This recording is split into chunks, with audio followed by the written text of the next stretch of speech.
Good morning friends. ఈరోజు మనం మొదటి ప్రశ్నను చూద్దాము. ఇప్పటి వరకు దేశంలో ఎన్నిసార్లు జనగణన చేశారు? ఆన్సర్ 15 సార్లు చేశారు. స్వాతంత్రానికి పూర్వం 8 సార్లు చేయగా స్వాతంత్ర అనంతరం 7 సార్లు చేయడం జరిగింది. ప్రతి 10 సంవత్సరాలకు ఒకసారి అయితే జనగణన చేయడం జరుగుతుంది. చివరిసారిగా 2011లో జనగణన చేయడం జరిగింది.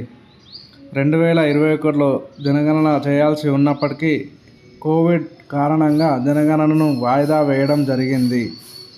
రెండవ ప్రశ్న, 16వ జనగణనను ఎప్పుడు చేయనున్నట్లు కేంద్ర హోంశాఖ ప్రకటించింది? 2027 ఫిబ్రవరిలో చేయనున్నట్లు ప్రకటించింది. మూడవ ప్రశ్న, 16వ జనగణనను ఎన్ని దశలలో చేపట్టనున్నారు?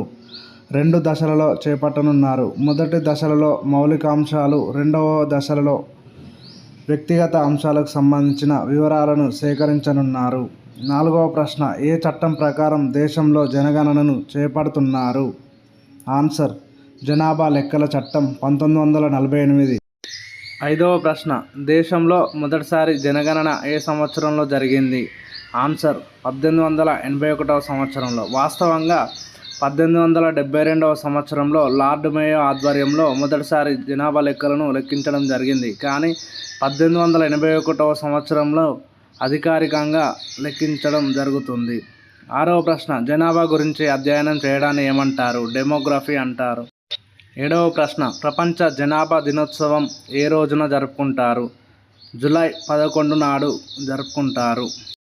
ఎనిమిదవ ప్రశ్న, ప్రతి జనాభా లెక్కల తర్వాత లోక్సభ స్థానాలను పునర్వ్యవస్థీకరించాలని రాజ్యాంగంలోని ఏ ఆర్టికల్ తెలుపుతుంది? Answer, article 82. తొమ్మిదవ ప్రశ్న, ప్రతి జనాభా లెక్కల తర్వాత రాష్ట్రాలలోని అసెంబ్లీ స్థానాలను పునర్వ్యవస్థీకరించాలని రాజ్యాంగంలోని ఏ ఆర్టికల్ తెలుపుతుంది? Answer, article 170. 10వ ప్రశ్న, చివరిసారిగా నియోజకవర్గాల పునర్విభజనను ఎప్పుడు చేపట్టారు?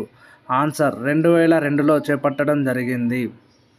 11వ ప్రశ్న, ఏ రాజ్యాంగ సవరణ ప్రకారం నియోజకవర్గాల పునర్విభజనను 2026 నాటికి పొడిగించారు? ఆన్సర్, 2002లో చేసిన 84వ రాజ్యాంగ సవరణ ద్వారా నియోజకవర్గాల పునర్విభజనను పొడిగించడం జరిగింది. వాస్తవంగా ఉత్తర భారతదేశంలో జనాభా పెరుగుతుండగా దక్షిణ భారతదేశంలో జనాభా స్థిరీకరించడం జరిగింది. నియోజకవర్గాల పునర్విభజన ద్వారా పార్లమెంట్లో దక్షిణ భారతదేశం యొక్క ప్రాతినిధ్యం తగ్గుతుందని భావించి ఈ నియోజకవర్గాల పునర్విభజనను 2026 నాటికి వాయిదా వేయడం జరిగింది.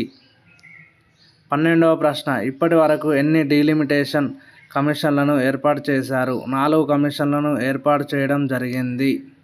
అవి 1952, 1963, 1973, 2002 సంవత్సరంలో ఏర్పాటు చేశారు. 13వ ప్రశ్న, దేశంలో కులగణనను చేపట్టిన మొదటి రాష్ట్రం ఏది? బీహార్. రెండవ రాష్ట్రం తెలంగాణ, తర్వాత ఆంధ్రప్రదేశ్ కూడా కులగణనను చేపట్టడాన్ని భావించడం జరిగింది. 14వ ప్రశ్న, 2027లో చేపట్టనున్న 16వ జనగణనలో ఏ కులాల వివరాలను ప్రత్యేకంగా లెక్కించనున్నారు? ఓబీసీ కులాలకు సంబంధించిన వివరాలను లెక్కించనున్నారు. ఓబీసీ కులాలకు సంబంధించిన వివరాలను ప్రత్యేకంగా లెక్కించనున్నారు. ఇప్పటి వరకు జరిగిన జనాభా లెక్కలలో ఎస్సీ, ఎస్టీ సామాజిక వర్గాలకు చెందిన వివరాలను లెక్కించగా తొలిసారి ఓబీసీ కులాలకు సంబంధించిన జనాభా వివరాలను ప్రత్యేకంగా లెక్కించనున్నారు. 15వ ప్రశ్న, అంతర్జాతీయ పర్యావరణ దినోత్సవం జూన్ 5, 2025కు సంబంధించిన థీమ్ ఏమిటి? ఆన్సర్, ప్లాస్టిక్ కాలుష్యాన్ని అంతం చేయడం. 16వ ప్రశ్న, ఏ చట్టం ప్రకారం న్యాయమూర్తిని పదవి నుంచి తొలగించే తీర్మానాన్ని పార్లమెంట్లోని రాజ్యసభలో కానీ లోక్సభలో కానీ ప్రవేశపెట్టచ్చు? ఆన్సర్, న్యాయమూర్తుల విచారణ చట్టం 1968. 17వ ప్రశ్న, ప్రపంచంలోనే అత్యంత విలువైన కంపెనీగా ఏ సంస్థ నిలిచింది? ఏఐ చిప్ తయారీ సంస్థ ఎన్విడియా కార్ప్ అనే సంస్థ మైక్రోసాఫ్ట్ను అధిగమించి అత్యంత విలువైన కంపెనీగా నిలవడం జరిగింది. ఈ కంపెనీ మార్కెట్ విలువ 3.45 లక్షల కోట్ల డాలర్లు.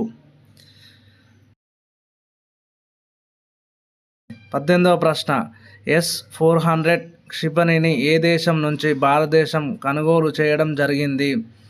రష్యా నుంచి కొనుగోలు చేయడం జరిగింది.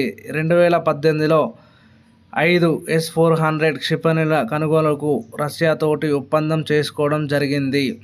కాగా భారతదేశానికి ఇప్పటి వరకు 2 క్షిపణులను మాత్రమే రష్యా అందించడం జరిగింది.